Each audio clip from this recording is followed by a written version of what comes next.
अस्सलाम वालेकुम व रहमतुल्लाह बरकातुहू। दोस्तों, बुजुर्गों, अजीजों, खासकर बंगाल के तमाम मजलिस इत्तेहादुल मुस्लिमीन के कारकुन, जिम्मेदार, पार्टी के state office bearer, district president, sub division के president, block president, panchayat president, ward president और तमाम जो मजलिस के चाहने वाले हैं, जैसा कि आपने देखा बैरिस्टर असदुद्दीन ओवैसी साहब ने ऐलान किया कि हुमायूं कबीर साहब के साथ मजलिस इत्तेहादुल मुस्लिमीन इंशाअल्लाह ताला मगरबी बंगाल में चुनाव लड़ेगी। तमाम लोग से मुद्दबाना गुजारिश है, इल्तिजा है कि सब लोग एक हो जाइए, मिलकर मजलिस इत्तेहादुल मुस्लिमीन और इस अलायंस को कामयाब कीजिए। बैरिस्टर असदुद्दीन ओवैसी साहब की सिर्फ यही चाहत है कि हिंदुस्तान के मुख्तलिफ रियासत में मजलिस इत्तेहादुल मुस्लिमीन के एमएलए नुमाइंदगी, आपकी नुमाइंदगी करे, मजलूमों की आवाज बने।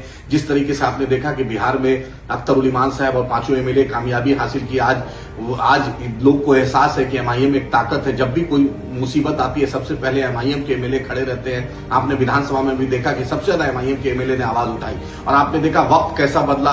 कल तक तेजस्वी जी के दरवाजे पे हम जाया करते थे, कोई पूछने वाला नहीं था। अल्हम्दुलिल्लाह सुम्मा अल्हम्दुलिल्लाह बैरिस्टर असदुद्दीन ओवैसी साहब की क़यादत का विजन देखिए कि तेजस्वी जी भी एमआईएम के ऑफिस में आए और एमआईएम से जरूरत पड़ी, एमआईएम ने उनका साथ दिया, जबकि उनके एमएलए ने धोखा दे दिया, कांग्रेस के एमएलए ने धोखा दे दिया।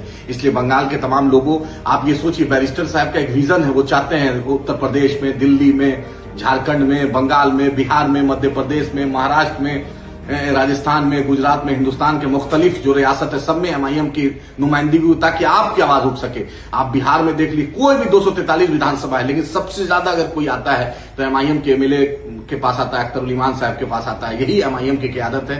दारुसलाम में भी आप देखते हैं किस तरीके से अकबर ओवैसी साहब, बैरिस्टर साहब और तमाम एमएलए काम करते हैं। तो बंगाल के लोगों, अपनी क़यादत को मजबूत कीजिए। बैरिस्टर असदुद्दीन ओवैसी साहब ने बड़ी सोच समझ के ये फैसला लिया है। इस फैसले में आप हमारा साथ दीजिए, कंधा से कंधा मिलाकर हमारे साथ चलिए और इंशाअल्लाह अल्लाह ने चाहा तो जरूर कामयाबी मिलेगी और वेस्ट बंगाल के असेंबली में मजलिस इत्तेहादुल मुस्लिमीन का झंडा बुलंद होगा और मजलूमों की एक आवाज, बेबाक आवाज, जिस तरीके से बिहार में, महाराष्ट्र में, तेलंगाना में आपने देखा, इंशाअल्लाह वेस्ट बंगाल में भी होगा।